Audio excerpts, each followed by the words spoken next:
7 के अंदर कप्तान बनाया जाएगा। तो अगर हम पिछले 40 साल का पास देखें तो हमें एक ही प्रॉपर फास्ट बॉलर नजर आता है जो कि कप्तान बना, शायद वकार यूनुस, वसीम और इमरान भाई भी हमें ऑलराउंडर की उसमें नजर आए। तो कितना ये मॉडल कामयाब हो सकता है अगर शहनशाह अफरीदी को कप्तान बनाया जाता है? और देखिए, जो कप्तान है वो उसका जो इम्पैक्ट होता है वो होता है जब 20 ओवर्स वो फील्डिंग कर रहा होता है, ऐसे ही है ना। बाद में तो कोच भी कह सकता है तू चला जा, तू ना जा, ऐसे ही है। तो जो फील्ड के अंदर सबसे इम्पॉर्टेंट चीज़ क्या है कि बॉलिंग की सेंस होना, कि कहाँ से किस एंड से किसको लगाना चाहिए। तो जो बॉलर्स होते हैं उनमें ज़्यादा सेंस होती है क्योंकि उसको पता होता है कि मैं बॉलर हूँ, मेरी फील्ड क्या होनी चाहिए। बैट्समैन भी अच्छे कप्तान हो सकते हैं, बट जो बॉलिंग के साथ करते हों या बॉलर्स हों उनको ज़्यादा अवेयरनेस होती है फील्ड के अंदर कि क्या हो रहा है, किस एंड से किसको कराना है, कौन सी हवा किधर है, किस तरह से बॉल आ रही है। तो इसलिए मुझे ये हमेशा लगता है कि जो बॉलर्स बॉलिंग सेंस और जो बॉलिंग करता हो वो ज़्यादा इम्पैक्ट डाल सकता है ड्यूरिंग जब वो फील्ड कर रहे होते हैं। सर, ये सिर्फ कलंदर होने की वजह से शाइन को बनाया जा रहा है कि आपने कोई कैप्टनसी एबिलिटीज देखी है उसके अंदर जो फैसला अभी कर रहे हैं? तो मेरा नहीं ख्याल फैसला हो गया, अभी फैसला नहीं हुआ, अभी इन्हीं चीज़ों के ऊपर फैसला हो रहा है, लेकिन जो भी फैसला होगा उसकी कोई ना कोई तो सेंस होगी। और जो हमें बेहतर लगेगा इस टीम के लिए, जैसे शुएब अख्तर को हमने बनाया था तो 2 साल उसने एक दफ़ा फाइनल में पहुंच गई टीम, पिछले साल भी पहले 6 में से 5 मैच हम जीत गए। फिर वो कोविड आ गया, जो हमारा कॉम्बिनेशन था, जो प्लेयर हमने रखे तो थे नहीं, फिर जो नए इधर से पकड़ उधर से पकड़। आप बिल्कुल यूटर्न नहीं ले रहे इस बात के ऊपर, जिन्होंने जब बताया था शुएब अख्तर कि वो अवेलेबल होता है अकेडमी में, वो सब लड़कों को ज़्यादा जानता है। अब जो अगर आप शेन को लेंगे तो वो यहाँ होता ही नहीं है, फिर वो डिसीजन ले रहे हैं। नहीं, उल्टा नहीं ले रहे, उसमें भी देखें अगर फॉर इंस्टेंस जिसको भी हम कप्तान बनाएंगे हम ये चीज़ें देखेंगे कि एक तो वो कितना जानते हैं फ्रेंचाइज को, कितना माइंडसेट क्या है, किस चीज़ों के ऊपर फोकस होता है इनका। तो ऐसे प्लेयर कोई हम बनाएंगे जो हमें लगेगा कि ये इस फ्रेंचाइज को सूट करते हैं, इस टीम को आगे लेके जा सकते हैं। शाम साहब यार भाई, आपने सेक्शन की बेटी की बात की, सेक्टर राशि बात का एक काम होता है, लेकिन हम देख रहे हैं पिछला 3-4 साल से हमने जिस लड़के को निकालना होता है उसको हम या तो पूरा करें या उसको रेस्ट के नाम बना देते हैं। और अभी रिसेंटली जो 3 टीमें अनाउंस हुई उसमें आपने भी कहा कि चेयरमैन का रोल था चेंज हुआ, तो उसमें सेक्शन कमेटी कहाँ गई, सेक्टर कहाँ गया आपका, वो वही कमेटी बैठा होता है? देखिए, बात तो यही है ना कि अगर हमने जिस चीज़ों के ऊपर हम इन्वेस्ट करते हैं उनको फिर हम रिस्पेक्ट नहीं करते।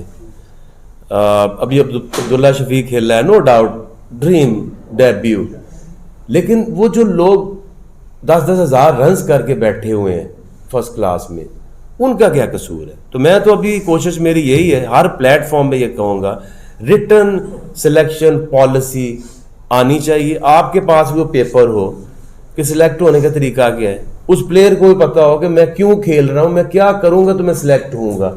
तो यहाँ ऐसे ही चलता है, हमने कहा जी इतना पैसा लगा दिया, सारी कुछ बंद कर दो, 6 टीमें आएंगी, क्वालिटी बढ़ जाएगी।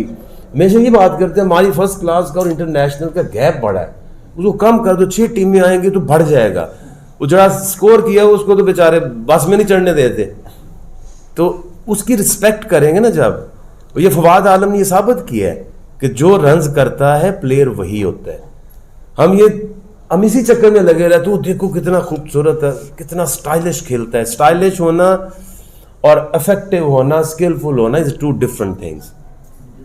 जी बिल्कुल, विंडो रिटेंशन विंडो ये भी नहीं है। कोरोना भी आ रहा है। और दूसरा सवाल ये कि नया कप्तान ला रहे हैं, इत्तलात चल रही है। यार देखो, अभी पहले भी ये लड़ाई चलती रहती है कि हमने बच्चा दिया या आपने बच्चा दिया। तो बात ये है कि हम तो प्लेटफॉर्म देते हैं, और क्रिकेट तो आके भाई समझते हैं उनकी मर्जी है, जिसको मर्जी कप्तान बनाए, जिसको मर्जी रखें, जिसको ना रखें।